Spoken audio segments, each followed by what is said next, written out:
am the reader. This is just, I think, a week and a half ago, 2 weeks ago. Just a little something from Dazed Korea.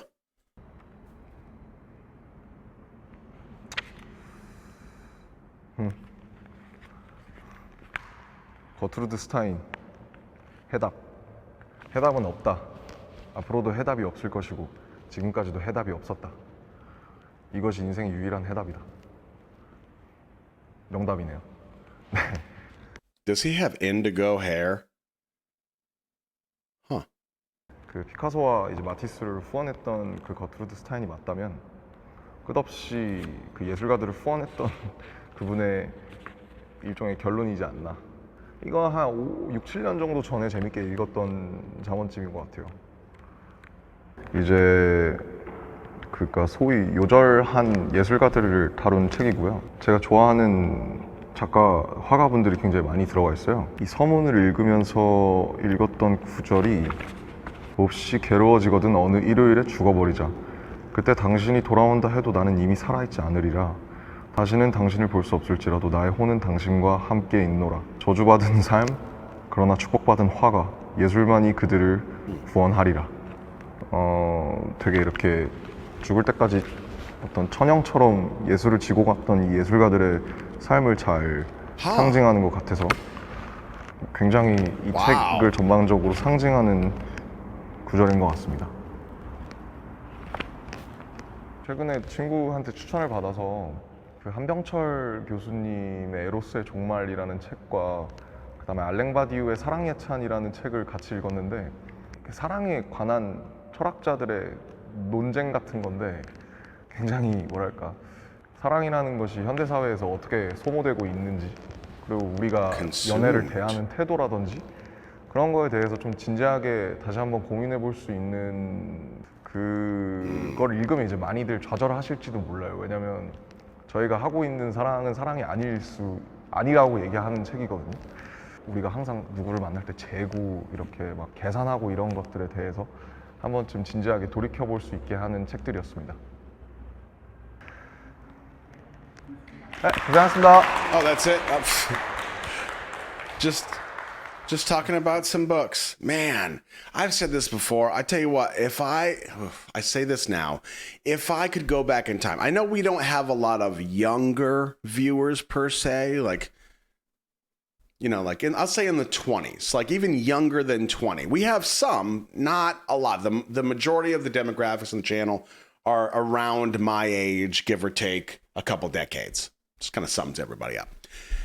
If I could go back, I would have read a lot more. Because I've said this before, in 43 years, I can tell you in almost as a perfect fact, anybody that I knew when I was growing up that read a lot of books were just like super smart. Like it was just like you got this whole different level of experience from reading books than you got from doing what I was doing as a kid, which is just like running around the woods, climbing trees, which has its own level of education, you know, like, hey, don't do this because you'll fall and hit your face on a bunch of branches on the way down.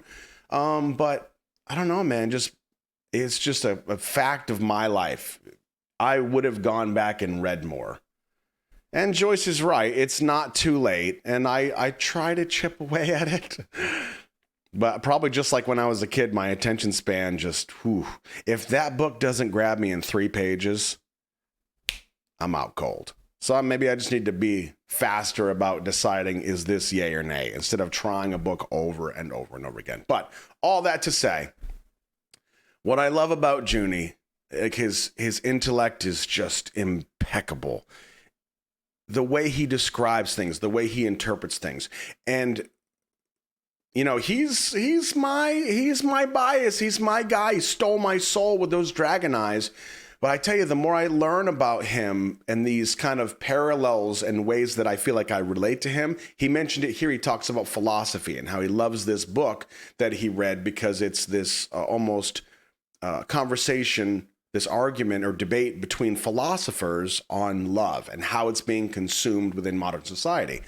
And philosophy for me is just that is what's gripping to me. The philosophy between this side and that side, and how, you know, you can take two completely different humans. They could be 99% in agreement on all these things, but then there's just one thing that they just do not see eye to eye on. So how do we get there? Like, what causes that? And there's a lot of answers to that, but the point being, when it comes to philosophy and the interpretation of things, Junie just is so well spoken and articulate on how he sees the world, and how he's very, how do I put this?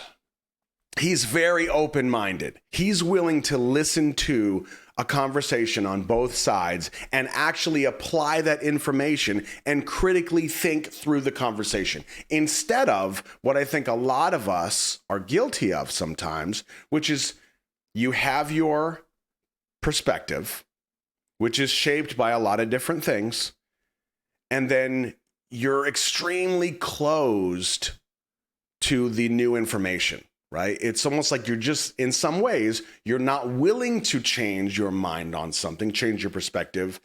And a lot of that reason gets deep into how we tie our identity into things and our beliefs. And if you change your mind on this one thing, it causes this massive ripple effect that can then kind of put your identity in danger. And you're like, I'm not willing to go down that road, so I'm just going to kind of leave the store closed.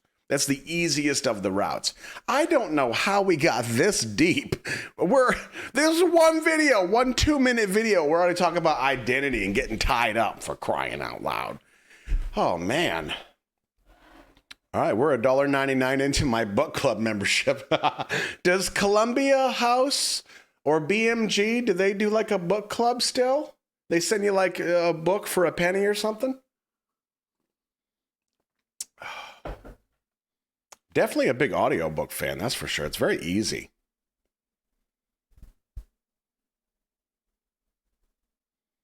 Yeah, that is the Junie effect for you, for sure.